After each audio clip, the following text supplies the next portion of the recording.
the Johnson Wax Program with Fibber McGee and Molly.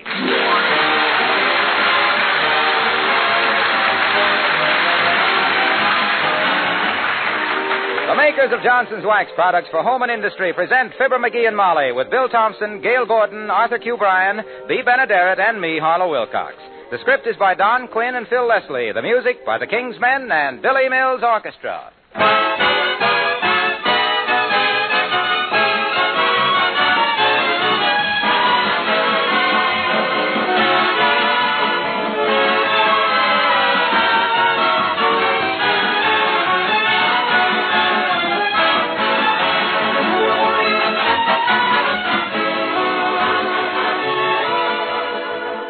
Would you believe that an 8-year-old car could still look as sparkling as a new one? Well, listen to this. A listener writes from Ohio, my coupe is over 8 years old, yet it looks as good as the day it came from the sales room. When people ask me how I do it, I say car new is the answer. Well, now, of course, we're always glad to have folks praise Johnson's Car New. And if you try Car New yourself, you'll be mighty pleased at the beautiful polish it gives your car. And you'll be surprised, too, when you find how easy it is to use. There's no hard rubbing with Car New. You simply apply this special wax-fortified liquid with a cloth. Then you let it dry to a white powder. When you wipe off this powder, all the dirt and dullness disappear with it. And your car is not only clean, but beautifully polished, too. You see, Car New does not one, but two jobs at once. It both cleans and polishes in one application. Why not shine up your car with Johnson's Wax-Fortified Car New? It's spelled C-A-R-N-U.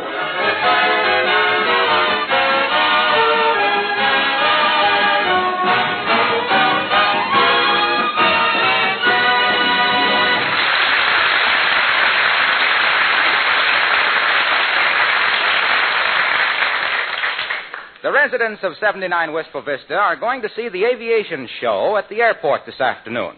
So the master, he thinks, of the house, has fortified himself by reading a couple of flying magazines, thus qualifying himself for a high rank in the HAF, the Hot Air Force. Get a load now of the poor man's Doolittle as we meet Fibber McGee and Molly.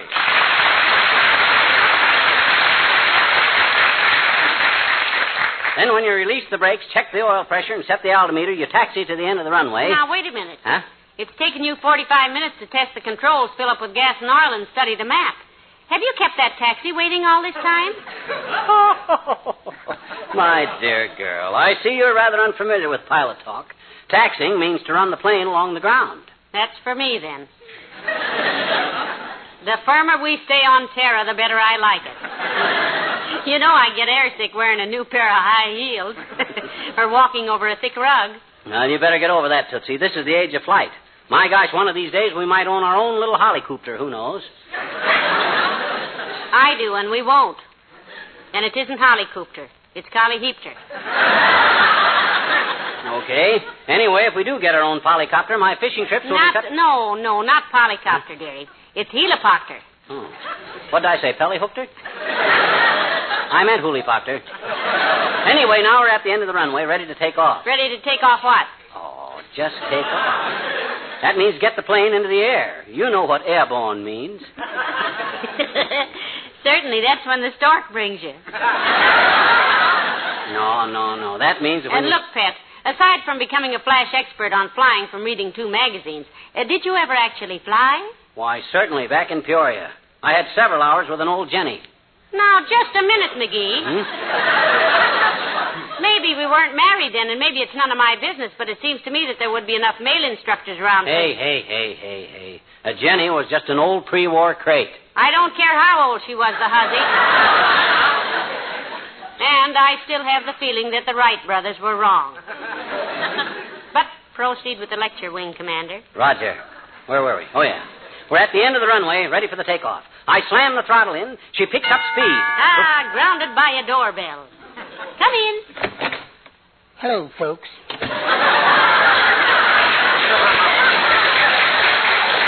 Hi, Wimp. You going to the air show at the airport this afternoon? Oh, yes, indeedy. Are you? Oh, yeah, we have our tickets, Mr. Wimple. Himself here's all hopped up about it. We've flown in and out of more hangars this afternoon than a rented tuxedo. You flew much, Wimp? Well, no, Mr. McGee. Though I've built just scads of model airplanes. Oh. But believe me, I'll never do that again. Why not, Mr. Wimple? Lose interest? No, Mrs. McGee. But last week, just as I was finishing my latest model, Sweetie Face walked in. Sweetie Face, that's my tremendous big old wife. What was her objection, Wimp? Personally, I think every man ought to have a hobby, even if it's only collecting cigar ashes. What happened, Mr. Wimple, if the memory isn't too painful? Well, I was just sandpapering the vertical stabilizer when Sweetie Face walked in and said, "What model is that, stupid?" And I said, "Hellcat." And the next thing I knew, a doctor was taking 5 inches of fuselage out of my empennage. Well, that's enough to make any man lose his interest in aviation, Wimp. Oh, you're so right, Mr. McGee. But Sweetie Face insists on going out to the airport to see the show. She used to be a stunt flyer herself, you know, before her accident. Accident, Mr. Wimple? Yes. She tried to fly through a railroad tunnel once without checking the train schedules. My gosh, a thing like that could be seriously fatal, Wimp. Has she done any flying lately? Not since last summer, Mrs. McGee. And then she made a 3-point landing in a haystack with a parachute. Horse feathers. How could she make a 3-point landing in a haystack? She landed on a pitchfork. Made quite an impression on her, too. Well, I've got to be going now, folks. Goodbye.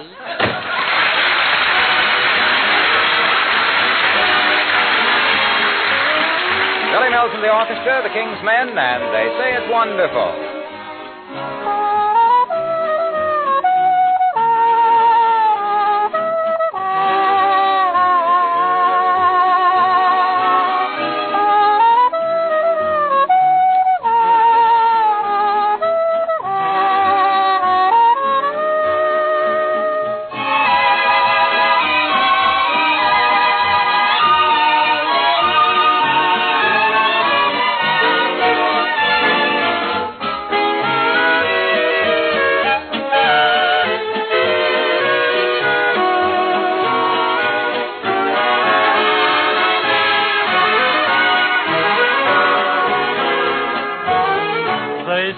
Falling in love is wonderful, it's wonderful, so they say.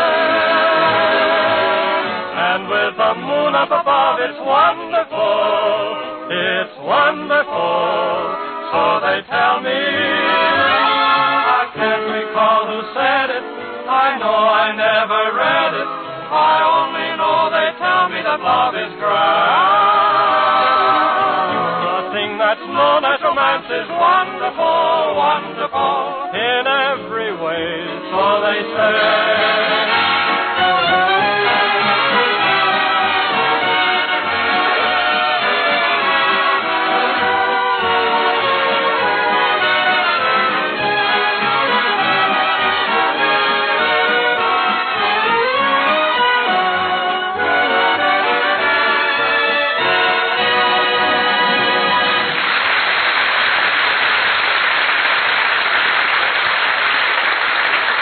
Hey, Molly, have you seen the tickets to the aviation show? Yes, dearie, they're right there on the piano. Is it time to leave already? I don't know. What time is it? About 1:30. Oh, we got loads of time. Well, now, I don't want to miss anything. They say there's going to be a stunt flyer out there who flies right past the grandstand upside down. Ah, kid stuff. I flew upside down on my second lesson. Yeah, but this man does it on purpose. I done it on purpose, too. If I'd have stayed with it, I'd have been one of the hottest pilots in the country. My goodness. Flying must be a thrilling business. It is. But I suppose you have to be an expert on meteorology. You sure do. Also weather conditions. I was an expert on that, too. I knew every type of cloud formation there was. Cirrus, cumulus, altocumulus, cirrostratus, and Stradivarius. I thought Stradivarius was a violin. It is, and when you see that kind of a cloud, you want to quit fiddling around and get back to the field.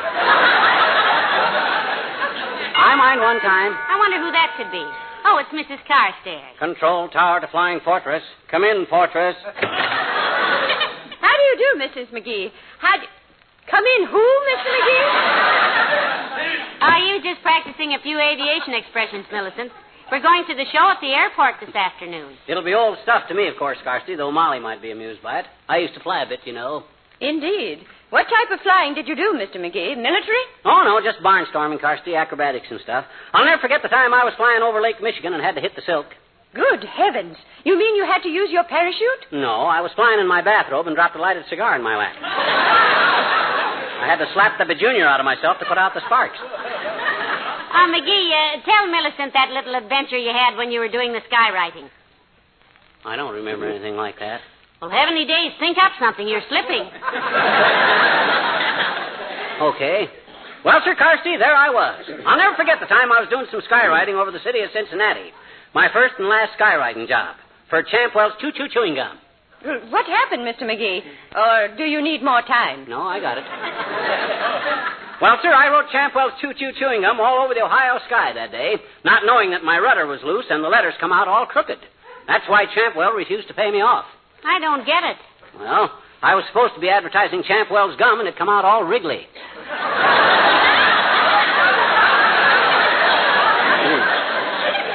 Well, you forced me into it.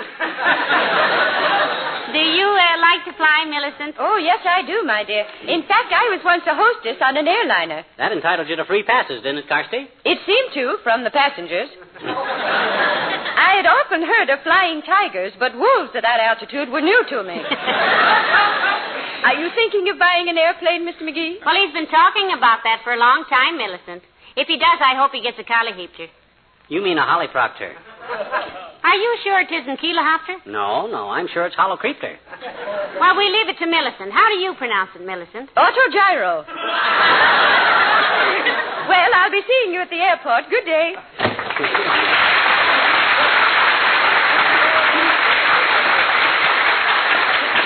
Autogyro, huh? Is that the same as a polyhopter, McGee? No. An autogyro has the vertical flap attached to the retractable cowling. Oh. Yeah. That makes the center of gravity adjustable by giving it the left rudder when using the trim tabs. Give me a pencil and I'll draw you a rough sketch of it. Don't bother, dearie. I was merely trying. Hello, folks. Oh, hi, Junior. You going out to the aviation show at the airport, Mr. Wilcox? Oh, I wouldn't miss it. I love airplanes. Are you thinking of taking up flying, pal? What do you mean, taking it up? My gosh, I was a pilot years and years ago. Why, when Jimmy Doolittle gave me them flying lessons, he looked at me and says, "A natural," he says. When was this, McGee? One day out behind the hangar. We were playing a little game where you take a couple of... Oh, you mean, when did Doolittle give me flying lessons? Yes. Yes, when did he? Oh, that was some time ago. That was way back. Well, what time is it now? Oh, about 1:30. Oh. By the way, did I ever tell you about the amazing coincidence I ran into on a flight from Cleveland to Chicago one time? Why, no, Mr. Wilcox. What was it? Well, I got into a conversation with a pleasant-looking, smartly dressed woman sitting next to me. Oh, that. Sort of a motherly type. Motherly, eh? Did you climb up on her lap and ask her to tell you about Goldilocks and the three boars? Bears, dearie. Well, they always bored me. Go on, Mr. Wilcox. What was the coincidence? Well, during the conversation, I found out that she was an enthusiastic user of Johnson's wax. Oh. She used it all over her home. Yeah. Floors, furniture, woodwork, windowsills, luggage, everything. Yeah, but what that got to do with it? I asked her why she thought so highly of Johnson's wax, and she said it kept her whole house so bright and clean-looking it fairly sparkled. She said it protected her nice things against dust and dirt and dampness and made her housekeeping so much easier. But please, Mr. Wilcox, what was the amazing coincidence? Yeah. Why, don't you see? There we were, 8,000 feet in the air. Never saw each other before, two complete strangers. And it comes out that I sell Johnson's wax, and she uses Johnson's wax. Ah. Wasn't that a strange thing?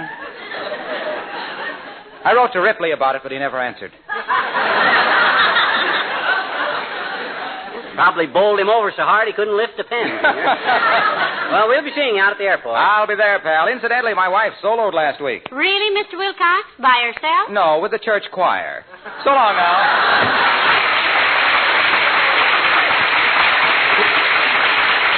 You know, Molly, I hope to have some private planes out at that show at reasonable prices.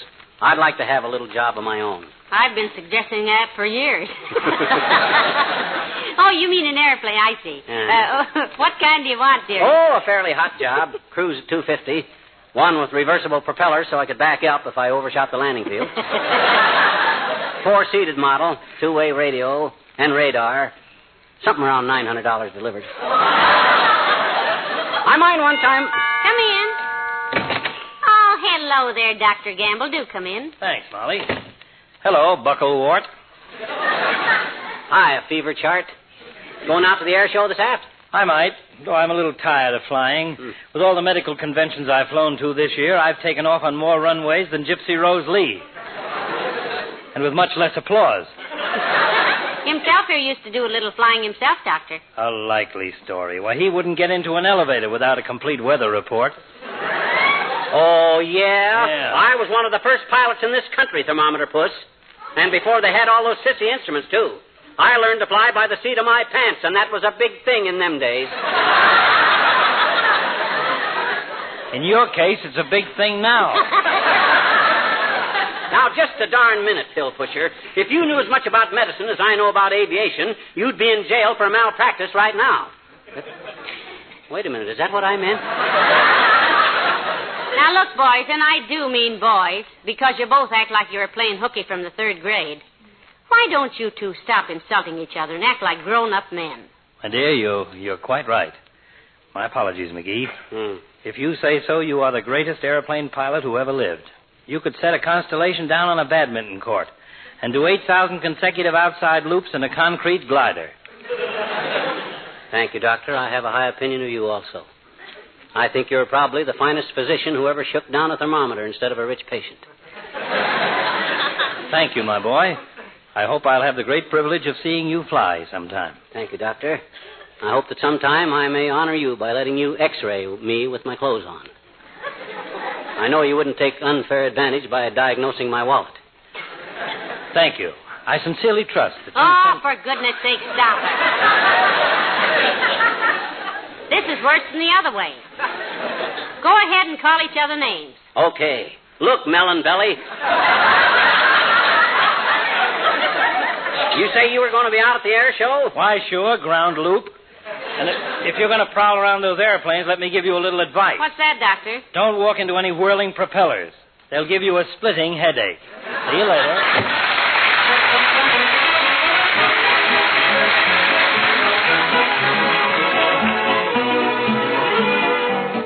The King's Men sing Old Man Tucker. Funny old man with a funny old pan, and the name of this funny old bunny was Dan. Yep, old man Tucker was a fine old man. He washed his face in a frying pan. He combed his head with a wagon wheel, and died with a toothache in his heel. So get out the way, old man Tucker. Get out the way, old man Tucker. Get out the way, old man Tucker. You're too late, too late, too late for supper, too late for supper. What a hungry old fella was old man Tucker. Come too late for to get his supper. Supper over, breakfast a-cooking. Leaves old Dan standing looking. Get out the way, old man Tucker. You're in the way, old man Tucker. Get out the way, old man Tucker. You're too late, too late, too late for supper, too late for supper. Old man Tucker, too late for supper. Old man Tucker, he got drunk.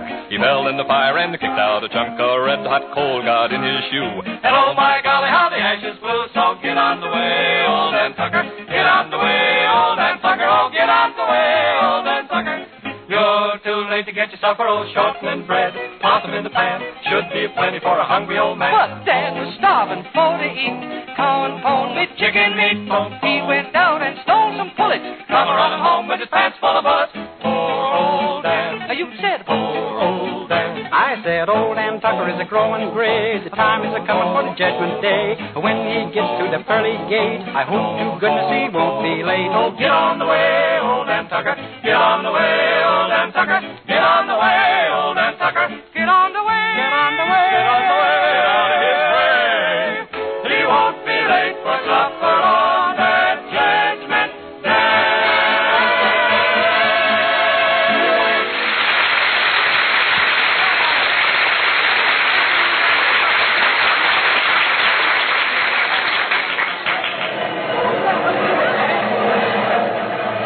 Oh, my goodness, isn't this exciting, McGee? Yeah. Look at that man getting into the plane with the knapsack on his back. Is he going camping or something, dearie? That's a parachute, kiddo. I ever tell you about the time I made the parachute jump and couldn't make the release cord work? Fell 7,000 feet and then realized I was yanking up my necktie. I'll never... What's the matter, Molly? What's the matter? McGee. Huh? Did you bring the piano with you? Piano? Why should I bring the piano? The tickets are on top of it. Oh, no. I got the tickets. Got them right here in my hat. Come on. Let's go over where we can see things. One side, folks. Let's do there. Hey, Molly, look up there. You see that bunch of planes flying in formation? Ain't that about the sloppiest bunch of pilots you ever saw? Look at them. They can't even keep together. I think they fly very well for mere pigeons. Oh, are they pigeons? Maybe I better put on my glasses. Look, dearie, isn't that a pretty little red plane over there? What kind is that, do you know? Do I know? Certainly I know. I'll tell you in just a minute, as soon as I check with this pilot here. Hey, Bud, you work here? Yes, I do. I'm chief airport engineer. Why? That little red ship out there, the one they're all looking at, that's one of those... P-87. It's radio controlled. That's what I thought. You see, Molly, it's radio controlled. Isn't that wonderful? You mean it flies alone without anybody in it? That's right, lady. I'm going to demonstrate it in a few minutes. It's a regular pursuit ship. We just converted it to radio control. Sure. You see, Molly, they converted it. Radio control. That's the control tower over there. We fly it from there. Control tower over there, Molly. Fly it from there. My goodness. Is it safe, sir? I mean... With those controls on it, lady, it can't go wrong. Why, it's as safe as a hammock. Safe as a hammock, Molly. Sure, you see... Oh, hi, Latriv. Oh, Mayor Latrivia, so nice to see you. Hello, Molly. McGee, looking over the planes, are you? Yep, haven't bought anything yet, but we may decide to. You flying today, Latriv? As a passenger only, McGee. I'm not a flyer, and I long ago admitted it. You did try it then, Mr. Mayor. Years ago, Molly, but I never had any talent for it. I'm a politician, not a pilot. When I set my Curtis Jenny down in Lake Dugan one night under the impression it was a vacant field, that sold me. A man should stick to his last, I always say. How was that again, Latriv? I say a man should stick to his last. His last what, Your Honor? What? Now, look, I merely said that You said a man should stick to his last, but you aren't being logical. If you'd stuck to that last plane of yours, they'd still be dragging Lake Dugan for you, and I didn't say a man should stick to his last plane. I said that... Oh, yes, you did, Your Honor. Yes, you said it just as plain as anything. I didn't mean I didn't say it plain, distinctly. I meant plain, P-L-A-N-E, and the phrase sticking to your last is an old cobbler's expression that... Oh, that's for me, boy, I love it. What's your favorite, Latriv, apple or peach? Apple or peach what? Cobbler. I make a strawberry cobbler that McGee says... I was not talking about food. I meant shoemaker. You mean Eddie Shoemaker that runs the hamburger joint on Oak Street? My gosh, he serves the worst cobbler in town. I ate there once... I did not mean Eddie Shoemaker. Oh. I meant any shoemaker. Didn't you ever hear of a shoemaker being called a cobbler? No, but if my shoemaker doesn't get my evening slippers back this month, he'll be called worse than that. You know, he's had them so long that Look, please, let's get this straightened out. My original statement was that man should stick to his last. That's what I first said. That's right, Your Honor. The first thing you said was last. Right. Now then, the expression I used is a very old one, which means that a man should do what he can do best. Do I make myself clear? Sure, but why try to drag old Eddie Shoemaker into it? Just because he serves lousy apple cobbler is no reason... I was not dragging cobbler appler into... Eddie Shoestickler was... Look, when I said that a plane first, a stick should last to him... When I landed in Dugan's car, the pond...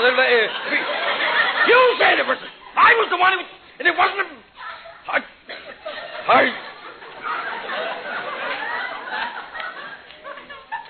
Mrs. McGee.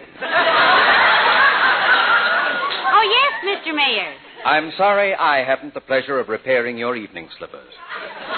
Why, Your Honor? Because there's a certain run-down heel of yours that I'd love to take a hammer to. Good day.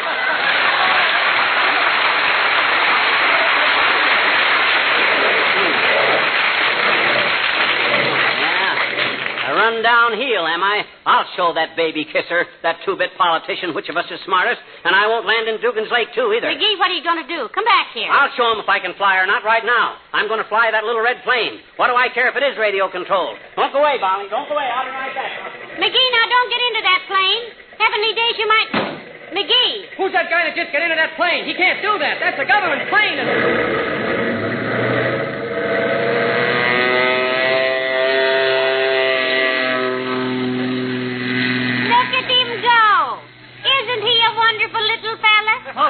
Molly, was that McGee got into that ship? Yes, it was, Doctor. Oh, Mr. Mayor, look. Did you see that takeoff? Yes, it's beautiful, but...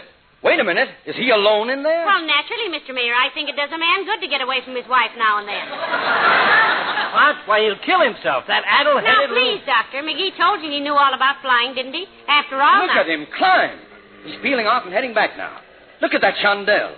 Isn't that graceful? It's disgraceful. It's... Say, That's mighty pretty flying at that, Molly. When I was giving him the bird, I didn't know it would take. I owe that boy an apology. By George, I never thought he knew enough about flying. Here he comes, look out!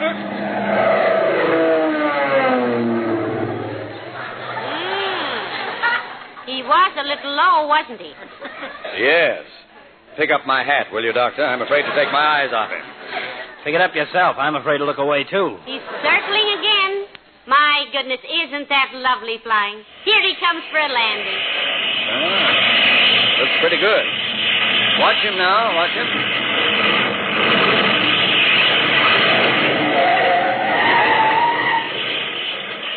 Marvelous. Amazing. Come on, let's get over there. Yeah. Hurry up. I hope he's all right. McGee, are you all right? Huh? Yeah, sure. I'm okay. Get out of that ship, mister. You got a lot of crust taken off a government ship without... Okay, old Bud. Okay, Bud. Relax. No damage done. McGee, that was wonderful flying. By George, I never thought you could do it. Huh? Should we tell him, Molly? Yeah. Yeah. That plane is radio-controlled, Doctor. Yeah, you thought I was flying it.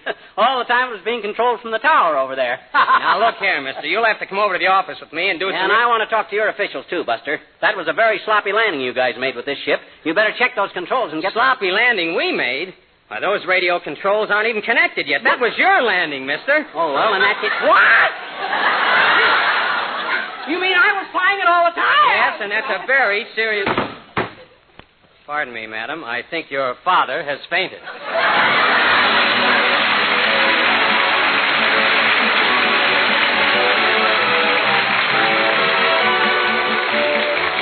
They say a woman's work is never done. You ladies will agree with that, but I think you'll agree, too, that today there are many ways to save work. For example, kitchen floors that are protected with Johnson's Glow Coat can be crossed right off your list of difficult chores. It's so easy to apply, for one thing. There's no rubbing or buffing. You just spread it around on your linoleum or other floors and let it dry. Glow Coat shines itself. In 20 minutes, you have gleaming floors that you can be proud of. And that's only one of the ways Johnson's Glow Coat saves you work. Don't forget, too, that the tough Glow Coat film takes the wear and tear, so your linoleum lasts much longer. If you're not using Johnson's self-polishing Glow Coat, wouldn't it be a very good idea to start using it now?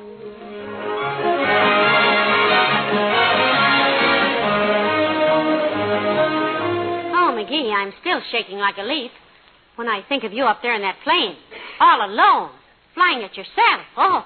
Now, relax, kiddo. The only thing that embarrassed me was when my trousers slipped off afterwards. How on earth did that happen? Well, that plane wasn't fitted out for a pilot. There wasn't any safety belt. What I unfastened was my own. Good night. Good night, all.